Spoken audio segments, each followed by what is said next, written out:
This episode is brought to you by Battlefield 6. Battlefield 6 is the ultimate all-out warfare experience. Rip through the skies in aerial dogfights. Demolish your surroundings for a strategic advantage. Harness complete control over every action and movement using the kinesthetic combat system. Drop into multiplayer with your squad, or fight furiously as a member of the Dagger 1-3 squad in a gritty, adrenaline-fueled single-player campaign where you'll defend a world on the edge of collapse. Welcome to People Tech, the podcast of the HCM Technology Report. I'm Mark Pfeffer.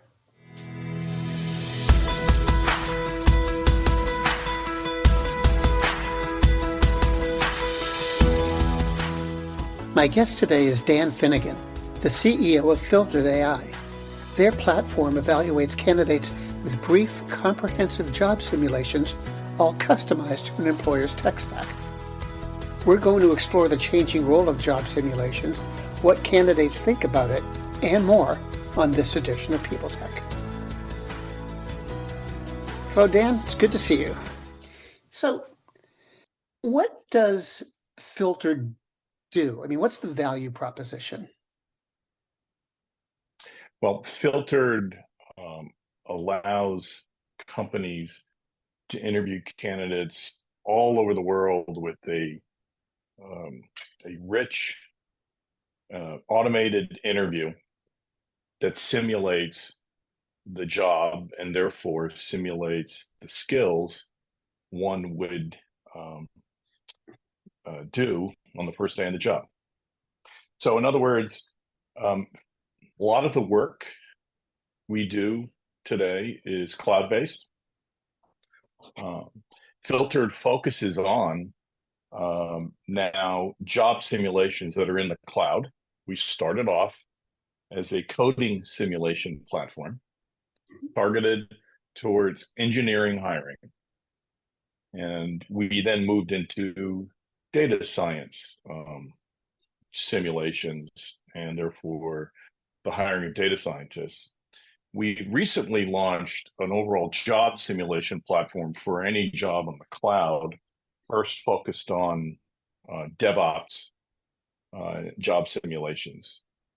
So when you think about what happens on the first day of the job, a new employee gets a laptop configured with the tool sets that they will use on the job.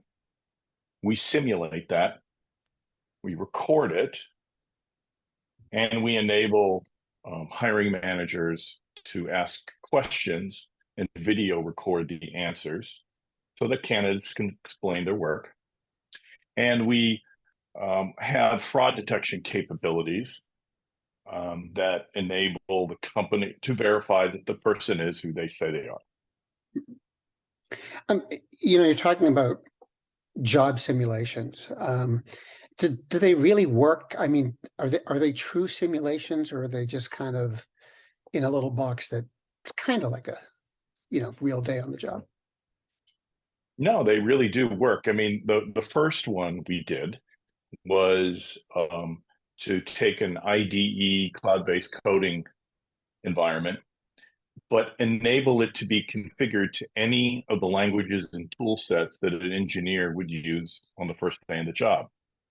So it was focused only on coding simulations because we felt very strongly that coding tests don't really assess one's coding skills. We also believed that recruiting was overly reliant on people's resume and their job history. There is a blog post, I should get the name of it, of a Silicon Valley CTO who said that the only way to interview an engineer, software engineer, is to watch him or her code for an hour. And Filtered kind of foresaw that need and built a completely configurable IDE coding environment.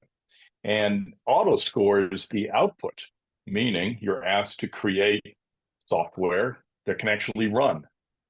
And we'll score the results relative to the goals of the hiring manager, what tests they want to have verified in the results. What we've done since then is we built a live version of this so that when an engineer does coding work, um, it's all recorded. They're auto scored on the output, but lots of other signals and information is also recorded that you can go back and look at. How often did they run tests? Did they use code from somewhere else on the web to help them out? Maybe their GitHub, or did a search. All that's recorded. What we created after the pandemic, because some of our customers said, I can't bring anyone into the office anymore, we created a live version so that the hiring manager and the candidate could get into the same virtual room with all of the recorded work done by the candidate ported into the room, a room that has a whiteboard you can draw on together. But more importantly, where the hiring manager and the candidate can code together. And the hiring manager can talk about, I see how you did this. We would have preferred if you had tried something like this. In the act of doing that, like a lot of new technology startups, we had an epiphany and realized that we'd essentially created a terminal experience, a cloud terminal experience. And that's when we decided we should do this for any cloud-based work. And that's when we started first focused on DevOps. So you asked, is this like the real day on the job? We have, for one company, have been working with them on creating a cloud interview using their own robotic operating system that engineers use at some point when they get into the job. For 66 Degrees, which is the largest provider of Google Cloud consulting services, we created a virtual machine for their interviews where the DevOps candidates can configure Docker containers and use Terraform to instantiate them. So yes, we take very seriously the opportunity to recreate the work, the skills-based work that one would do on the first day of the job, and essentially ship them their laptop that they will use on day one. There's a lot of talk out there that it's hard to find talent, especially technology talent. And here's a pretty sophisticated tool. Are those things sort of in conflict, that you have employers really needing to find people, but then turning to technology to kind of dive in deeper and make it possibly a little more challenging for the candidate? Well, there's no doubt that the supply and demand of engineers is such that there's not enough engineers to meet the demand. I mean, every company essentially is in my professional background has become a technology company. Every company has moved its operations to the cloud. Every company needs front-end engineers, back-end engineers, full-stack engineers, data scientists, now DevOps engineers. Cybersecurity is an emerging field that virtually every company needs to build their skill base in. So it is true that the supply isn't what is needed. That said, especially pre-pandemic, we were pretty anchored to our swanky offices with toys and food and beautiful views in order to attract top talent. And we would recruit within a commutable radius of different locations. That has kind of gone out the window with the pandemic, and the entire globe has become a company's talent pool. As a result, your criteria for hiring people has become more skills-based. I want to verify that they can do what we need them to do, as opposed to other more subjective criteria about how will they fit into our office and our office culture. And so, and the plain reality is, interviewing someone who may be on the other side of the globe in a different time zone requires you to verify that they are who they are and that they have the skills that you need on the first day in the job. I would also say that it's no secret now that the economy is going through some adjustments post-pandemic, and the number of candidates applying for jobs is actually rising. And as a result, companies have streamlined their recruiting departments, and this typically happens in every recession I've seen in the recruiting industry. The first people to go are the recruiters. The hiring managers are still expected to fill the positions when someone leaves a job. And in the case of most companies, the engineering hiring marches forward, but now they're recruiting across the globe. So what Filter does is offer an opportunity for a company to automate at scale a much richer, deeper interview. The final thing I want to say is that if you're a candidate and you're a high-end engineer, it did matter to go visit the office that they were going to require you to drive to every day. You did want to see where you're going to work. Now, the only way to really understand what it's going to be like to work at a new company, where you may never visit someone in person or very rarely, is to understand what the work's going to be and what their expectations are of you. And so we've had over 50,000 candidates rate us and give us a over 4.6 rating in terms of experience. So we believe that providing a job simulation provides the candidate the information they need to decide whether the job's a fit for them. Faith in the news media has been challenged, making it even harder to get stories told. The Friday Reporter podcast was created to help audiences better understand the media by hosting journalists who will answer the questions to which we need answers. Join me every Friday to hear more. So, what is the difference between, say, coding tests and a job simulation? Well, a coding test isn't literally doing the work. It is, you're asking a question. Typically, there's multiple choice answers, and you can pick one. There's not a great opportunity to show your work, so you may guess between two and get it wrong. But most importantly, it's not literally what you do on the job. You don't take tests on the job. You solve problems.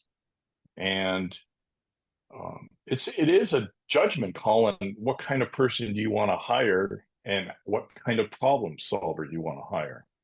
And so I really like what that CTO said when he said that the best way to interview a software engineer is to watch them code for an hour. Some hiring managers may want speed to be an important factor. Some may not care about speed and only care about how creative they are at solving a particular problem. So what we try to do is work with every client on what is your tech stack, what are the tools that you're going to have your candidates, if hired, use on the first day of the job. Why don't you provide some of your code, and we can, a lot of, for example, first things that new engineers do on the job is debug code. Why? Because they learn the code base that they're going to be working with over the next few years. So we've created simulations to debug code. And it's testing a real live skill, debugging code that you didn't write or refactoring code you didn't write.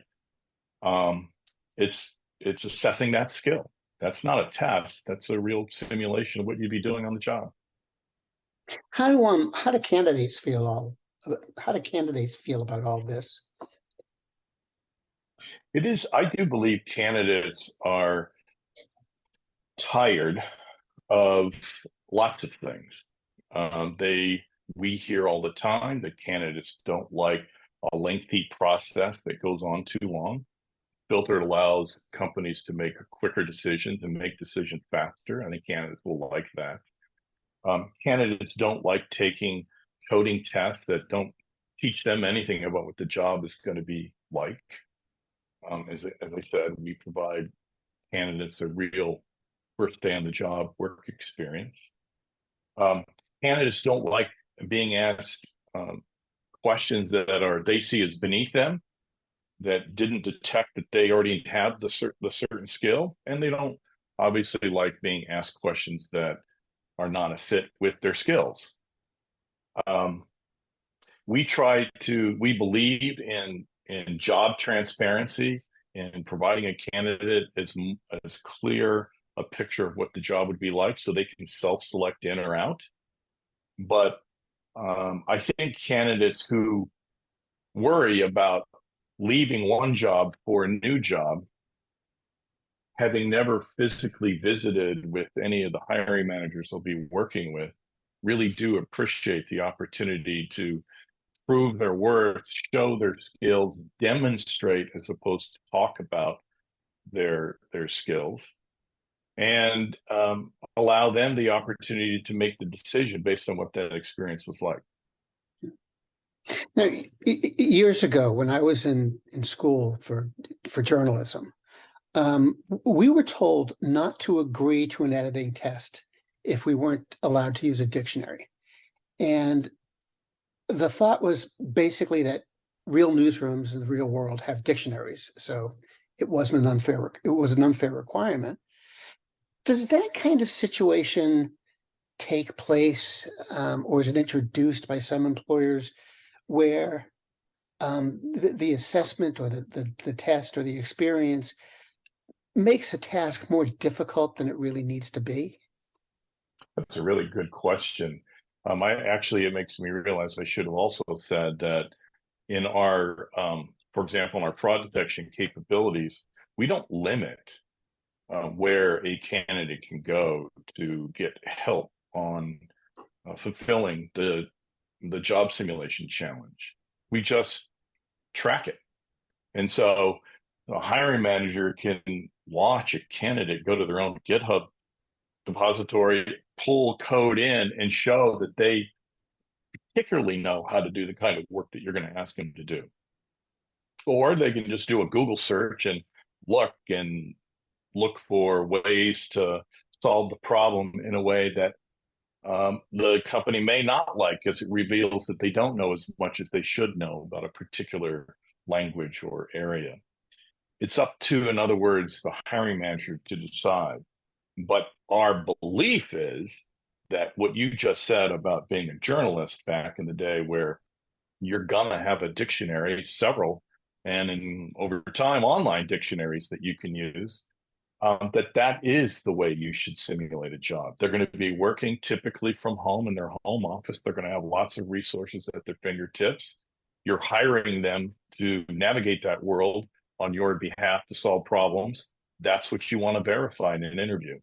So we try to recreate exactly what it will be like when they're working at home from their home laptop. This technology, does it expand the employer's reach in terms of finding candidates and vetting them, globally as opposed to locally? And does it change the amount of homework that they have to do? Well, it certainly enables companies to be much more comfortable interviewing people anywhere in the globe, because it is a skill-based hiring process, less subjective. It verifies that people can do what you need them to do, regardless of where they're located. I think companies still limit their talent pool selection to the regions they know, the schools they know, the companies they know, because they've been looking at these resumes for years and years, and in order to save time, limit their talent pool to certain schools, certain companies, certain words on a resume. Certainly they use their ATSs to self-select candidates who put certain words in their resume. We believe that that's an inexact methodology. Not criticizing, it's just not skills-based. And so we do think that this enables companies to broaden their funnel and be comfortable taking in candidates from anywhere in the globe. Your second question again was? Don't employers still have a lot of research to do? I mean, this is giving them a more detailed and probably more accurate view of the candidates working. But it doesn't erase a whole lot of responsibility for the employer, does it? No, it doesn't. But that's why we provide the hiring managers and the recruiting professionals not only a great library of both environments, images, as well as challenges, but we work with them to create challenges that they may, as I said, with one company wanting to assess the ability to use their own robotic operating system. So it does, I think, require hiring managers and recruiters to sit down and ask the question. We will be happy or unhappy after 90 days if the candidate has accomplished what, with what tools. What are we going to have them do on the first day of the job? And that then the articulation of that, we recreate it on that virtual laptop, and then they can feel much better that the candidates they actually interview in person have been vetted to do the job. Dan, it's been great talking with you. I really appreciate your time, and I hope you'll come back. Oh, I would love to, and I very much appreciate your time as well.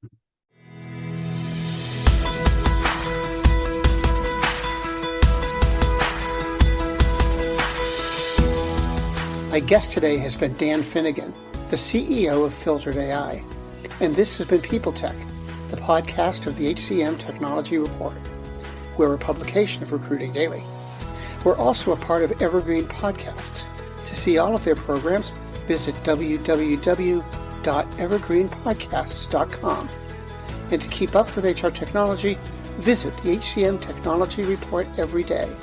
We're the most trusted source of news in the HR tech industry. Find us at www.hcmtechnologyreport.com. I'm Mark Pfeffer.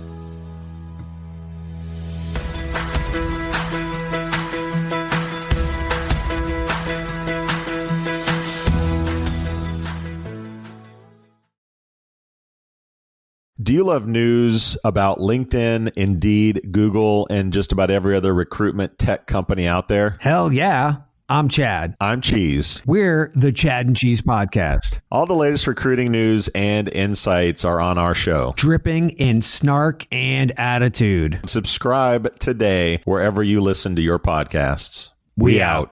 The world's best-known investor and Wall Street expert Warren Buffett once said, "Wall Street is the only place that people ride to in a Rolls-Royce to get advice from those who take the subway." Mr. Buffett's quote is remarkably accurate, but how many people would rather receive advice from him than someone simply guessing? Welcome to Buy, Hold, Sell, your single source for Wall Street knowledge and profitable guidance. Please join me, Todd Schoenberger, and fellow trader Tobin Smith, as well as host Veronica Dudo, for a podcast known to move the needle for investors. Tobin and I are seasoned Wall Street executives with deep investment experience, and we are prepared to share our advice to those who choose to listen. Download Buy, Hold, Sell today on the Evergreen Podcast Network or your favorite podcast channel.